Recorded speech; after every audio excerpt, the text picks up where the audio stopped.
Professor Nageshwar గారు మనతో ఉన్నారు. నమస్తే నాగేశ్వర్ గారు. ఇప్పుడు దేశంలో ప్రభుత్వం ఏర్పాటు చేయాలంటే కేంద్రంలో నితీష్ అండ్ చంద్రబాబు జేడీయూ టీడీపీల మద్దతు చాలా కీలకం సార్. ఈ నేపథ్యంలో ఒక వార్త చూస్తూ ఉన్నాం, టీడీపీ జేడీయూలను సంప్రదించడంపై రాహుల్ గాంధీ వాళ్ళ నిర్ణయం తీసుకుంటారు అని చెప్పి. ఇండియా కూటమికి మెజారిటీ రాలేదు, 234కే కన్ఫైన్ అయిన పరిస్థితి. సో ఇండియా కూటమి ప్రభుత్వ ఏర్పాటుకు ముందుకొస్తుందా? వచ్చే అవకాశాలు ఉన్నాయా?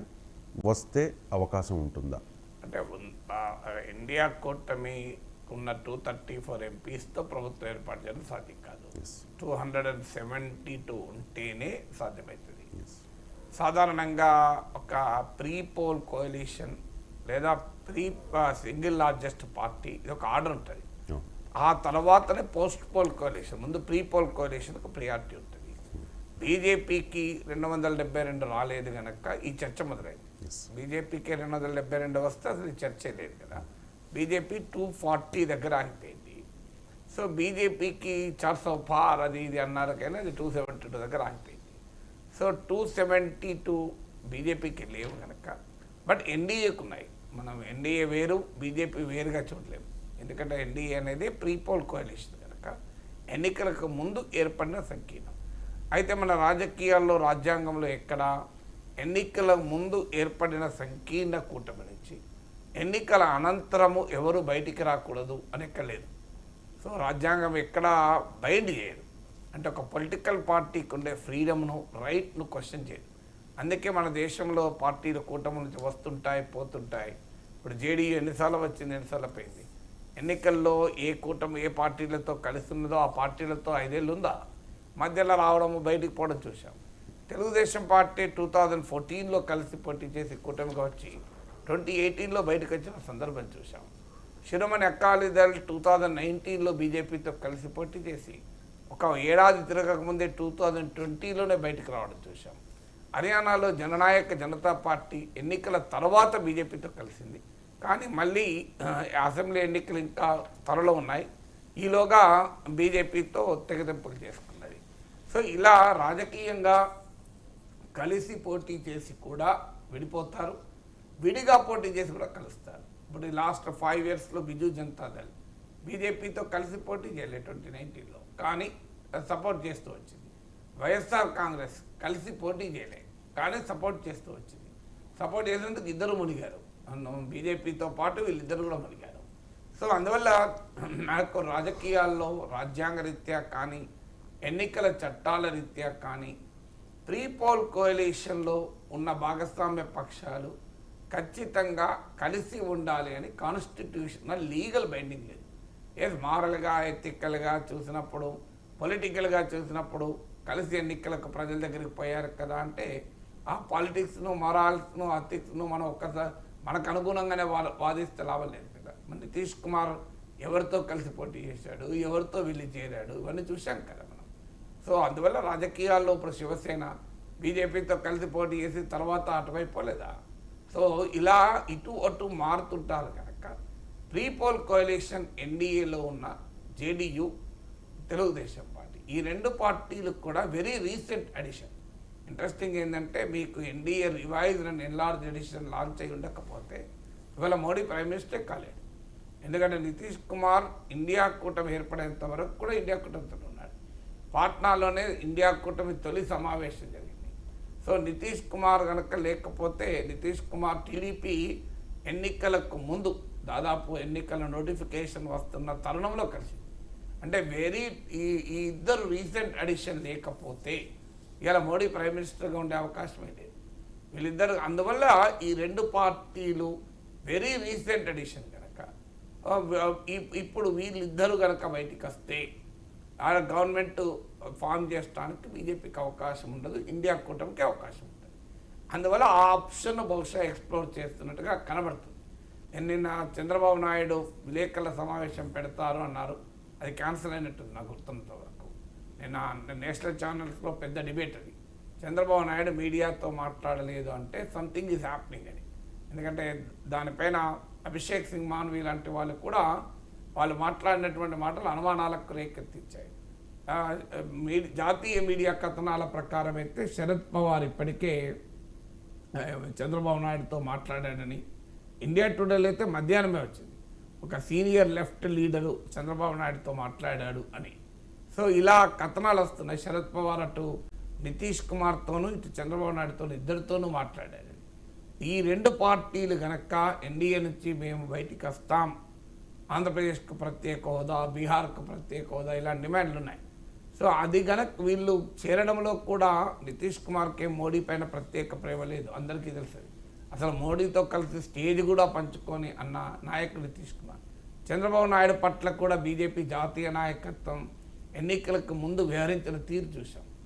చంద్రబాబు నాయుడు జగన్మోహన్ రెడ్డికి 5 ఏళ్ల పాటు అండదండలు ఇచ్చింది మోడీ ప్రభుత్వం.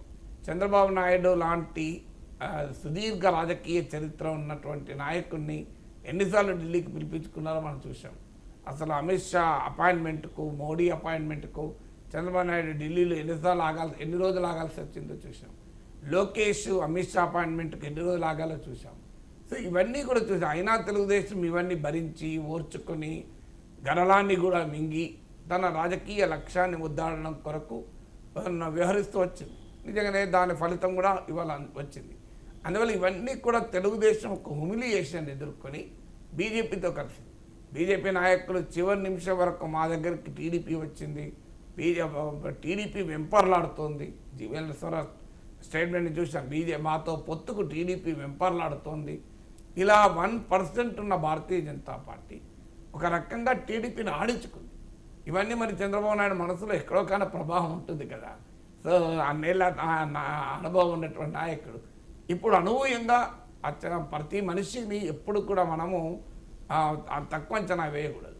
ఎప్పుడైనా ప్రతి ఒక్కరికి మళ్ళీ అవకాశం వస్తుంది. చరిత్ర ఎప్పుడు క్లోజ్ కాదు. History will never end. History will have a tendency to repeat it self కూడా. ఇప్పుడు జరిగింది అదే కదా. చంద్రబాబు నాయుడు ఈ 5 ఏళ్ళుగా జాతీయ రాజకీయాల్లో లేదు, 10 ఏళ్ళుగా లేదు ఒక రకంగా. అంతకుముందు ఎన్డీఏలో ఉన్నా కూడా కీలకం కాదు. ఇవాళ ఎన్డీఏ సెంట్రల్ స్టేజ్లోకి చంద్రబాబు నాయుడు వచ్చాడు. సో ఇవన్నీ కూడా మోడీతో కలిసి ఉన్న వాళ్ళంతా మోడీతో ప్రేమతో లేరు, రకంగా భయంతో ఉన్నారు, అవసరంతో ఉన్నారు. సో ఈవెన్ ఆర్ఎస్ఎస్ కూడా మోడీకి ఆర్ఎస్ఎస్ కూడా దూరం పెరిగింది అని అన్నారు. నితిన్ గడ్కరీ ఆర్ఎస్ఎస్కు సన్నిహితంగా ఉన్న గడ్కరీని ఓడించడానికి మోడీ అమిత్ షాలే కృషి చేశారు అని కూడా వార్తలు వచ్చాయి. సో ఈ నేపథ్యంలో ఇండియా కూటమి ఏమైనా క్లెయిమ్ చేసుకుంటుందా అనేటువంటి చర్చ మొదలైంది. బహుశా అది సాధ్యం కాకపోవచ్చు. నా అంచనా కూడా అంత ఈజీ కాదు. ఎందుకంటే బీజేపీ కాంగ్రెస్ కనుక ఇంకో 50 సీట్లు వచ్చుంటే బహుశా సాధ్యమయ్యేదేమో. 50 కాకపోతే ఒక 30 సీట్లు వచ్చినా సాధ్యమయ్యేదేమో.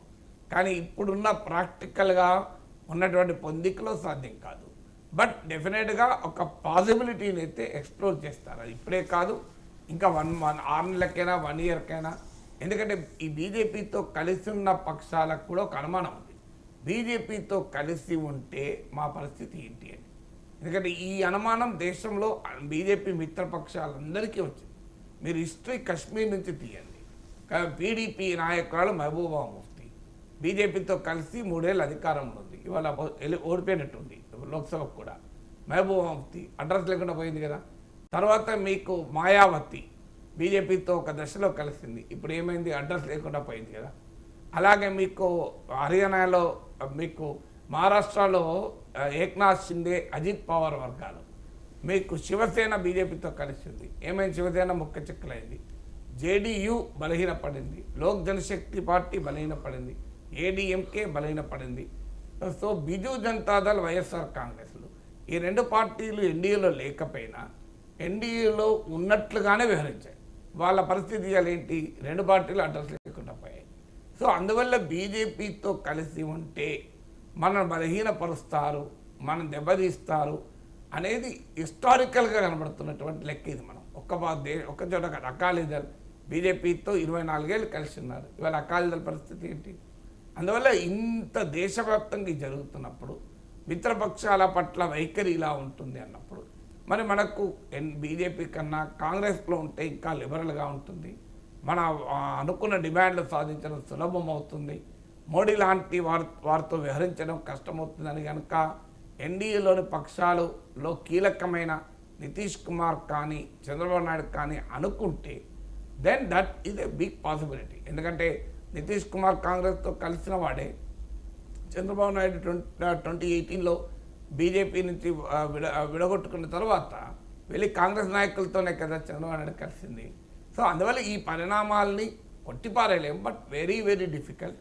ఎందుకంటే క్లియర్గా ప్రజల మ్యాండేటు మోడీకి ఎన్డీఏకి వచ్చింది. ఎందుకంటే ఎన్డీఏకు 290 అబోవ్ సీట్లు వచ్చాక ఎనీ పొలిటికల్ ప్రిన్సిపల్స్ ప్రకారం మోడీయే ప్రైమ్ మినిస్టర్ కావాలి. బట్ పొలిటికల్ ప్రిన్సిపల్స్ ఉండవు కదా. కర్ణాటకలో బీజేపీకి మెజారిటీ వచ్చి ప్రభుత్వంలోకి వచ్చిందా? మధ్యప్రదేశ్లో బీజేపీకి మెజారిటీ వచ్చి శివరాజ్ సింగ్ చౌహాన్ ముఖ్యమంత్రి అయ్యాడా? మీకు దేశంలో బీజేపీకి మెజారిటీ రాకపోయినా కర్ణాటక, మధ్యప్రదేశ్, మీకు గతంలో అరుణాచల్ ప్రదేశ్లు, ఉత్తరాఖండ్లు ఎన్ని చోట్ల బీజేపీ అధికారంలోకి రాలే. మెజారిటీ రాకపోయినా బీజేపీ అధికారంలోకి దేశంలో అనేక రాష్ట్రాల్లో వస్తున్నప్పుడు మన మెజారిటీ రాని ఇండియా కూటమి కూడా అధికారంలోకి ప్రయత్నం చేయడంలో ఆశ్చర్యమేం లేదు కదా. సో అది ఇండియా కూటమి చేసినా, అది బీజేపీ చేసినా, నాలాంటి వాళ్ళు పొలిటికల్ ప్రిన్సిపల్స్ ఫాలో కావాలి. ప్రజల మ్యాండేట్ ఎన్డీఏ ప్రభుత్వమే రావాలి అంటారు. చంద్రబాబు నాయుడు కూడా, నితీష్ కుమార్ కూడా ఎన్డీఏలోనే ఉండాలంటారు. ఎందుకంటే దట్ ప్రజల మ్యాండేట్, పీపుల్స్ మ్యాండేట్. ఎన్నికలకు ముందు మీరు కలిసి పోటీ చేసి ఎన్నికలు అయ్యాక నేను మారుతా అంటే అది ఎన్నికలు కాదు. కానీ మరి దేశమంతా జరుగుతున్నది అదే కదా, బీజేపీ చేస్తున్నదే. అందుకే ఉదాహరణ ఇప్పుడు జ్యోతిరాదిత్య సింధే ఏ పార్టీ ఎమ్మెల్యే నాయకుడు గెలిచాడు, కాంగ్రెస్ నాయకుడు కదా ఆయన. మరి ఆయన ఎన్నికల తర్వాతనే కదా బీజేపీలో చేరింది. ఎన్నికల్లో మరి శివరాజ్ సింగ్ చౌహాన్ గెలిచాడా? ఓడిపోయాడు కదా. ఆయన ప్రభుత్వానికి ప్రజలు వ్యతిరేకంగా తీర్పు చెప్పినా కూడా బీజేపీ ముఖ్యమంత్రిగా ఆయన ప్రమాణ స్వీకారం చేశాడు. యడియూరప్పకు ప్రజలు వ్యతిరేకంగా తీర్పు చెప్పినా కూడా ఆయన కర్ణాటక ముఖ్యమంత్రి అయ్యాడు కదా. సో అందువల్ల ప్రజలు వ్యతిరేకంగా తీర్పు చెప్పినాక కూడా ముఖ్యమంత్రులను బీజేపీ చేస్తున్నప్పుడు ఇండియా కూడా చేయకుంటే నీవు చెప్పిన విద్య నీరదాక్ష. ఇప్పుడు ఎన్డీఏలో చక్రం